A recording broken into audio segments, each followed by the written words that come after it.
That's why a dragon hoards gold. It's like, what's up with that? Well, it'll eat you, and it will, but it has gold. Well, so what do you do about that? Because it's paradoxical demands.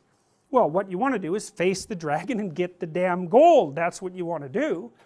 Well, you have to be a paradoxical being even to do that. So, you know, in The Hobbit, for example, when, what's his name? Frodo, right? It's not, or it's Bilbo. It's Bilbo in The Hobbit. You know, he's kind of this little underdeveloped, overprotected Shire dweller, and he's called on a great adventure to go and find the dragon, and he has to become a thief in order to manage it. Well, that's pretty weird, you know. It's like, well, it's because as a good citizen he's just not enough to conquer a dragon. He has to also become a bad citizen in some sense. He has to incorporate the part of himself that's monstrous, let's say, and develop that and hone it. And that's to say that, well, if you're harmless, you're not virtuous. You're just harmless. You're like a rabbit. A rabbit isn't virtuous. It just can't do anything except get eaten. It's not virtuous. If you're a monster and you don't act monstrously, then you're virtuous. But you also have to be a monster. Well, you see this all the time. Harry Potter's like that too. It's like he's flawed, he's hurt, he's got evil in him. He can talk to snakes, man. He breaks rules all the time. All the time. He's not obedient at all. But, you know, he has a good reason for breaking the rules. And if he couldn't break the rules, him and his little clique of rule-breaking, you know, troublemakers, if they didn't break the rules, they wouldn't attain the highest goal. So it's very peculiar, but it's a very, very common mythological notion. You know, the hero has to be a monster, but a controlled monster. Batman is like that, you know. I mean, it's everywhere. It's the story you always hear. Is this where morals become ethics?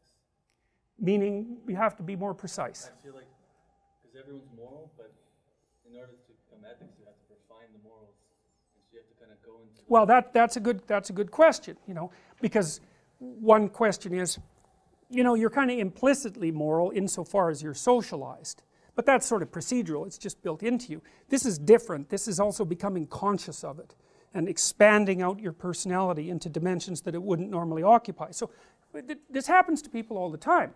So, for example, lots of my clients, my clinical clients, are too agreeable. And they're generally women, because women are more agreeable than men, but not always, because I've had agreeable men as clients as well. And what happens is they're resentful and they don't know how to stand up for themselves, and it's because they're very compassionate by nature. And so if you're entering into a negotiation with them, they'll let you win. Well, that's not so good, because you know you need to win too, especially if you're in an organization of adults where there's a struggle, right? When you have kids, you can let them win, especially infants. You have to let them win, and that's partly why compassion is so necessary. But as a basis for negotiation between adults, it's like, sorry, it's insufficient. You have to be a bit of a monster so that you can say no. And so a lot of what you do in psychotherapy is treat people's anxiety and depression. That's a huge chunk of it. Help them straighten out the way they think. That's a huge chunk of it. But another chunk of it is, well, let's toughen you up. You know, let's put you in a position where you can bargain. Let's teach you how to assert yourself and stand up for yourself. And that's assertiveness training, and it's a huge chunk of psychotherapy.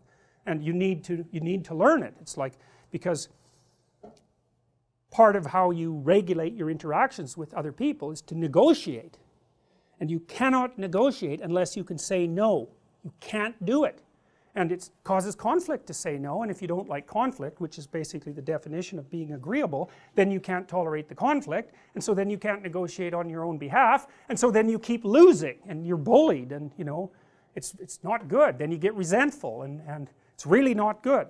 So you have to develop your inner monster a little bit, and then that makes you a better person, not a worse person. It's weird, but that's just how it is.